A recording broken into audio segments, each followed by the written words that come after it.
Haben Sie meine neuen Ohrringe gesehen? Die sind der Wahnsinn, oder? Ich konnte sie mir leisten, weil ich in letzter Zeit auf mein Budget geachtet habe. Noch vor ein paar Monaten war mir das egal. Ich hatte null Überblick über meine Finanzen. Mit meinem Serienabo, meinem Musikabo, meinen neuen Klamotten, Lebensmitteln und meiner Freizeit war mein Monatsbudget immer schon um den 15. erreicht. Das ging ruckzuck. Und ich hatte keine Ahnung warum. Eines Tages sagte ich mir, okay, jetzt reicht's. Mit Hilfe von Let'sfin habe ich einen Haushaltsplan erstellt. Ich habe eine Tabelle mit meinen Einnahmen und Ausgaben angelegt, Rechnungen, Lebensmittel, Freizeit, Abos, Versicherungen und so weiter. Und dank dieses Systems habe ich jederzeit einen Überblick über meine Finanzen. Erst da wurde mir bewusst, wie viel ich jeden Monat ausgegeben habe. Ich war im Modus, what? Wie ist das möglich? Aber jetzt ist das vorbei. Ich habe einen viel präziseren Überblick über mein Budget und kann so etwas sparen.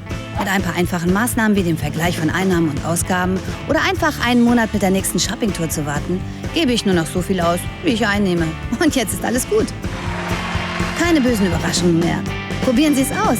Auf Let'sfin gibt es dafür eine App. Die ist wirklich kinderleicht zu bedienen. Danke, dass Sie mir zugehört haben und bis bald.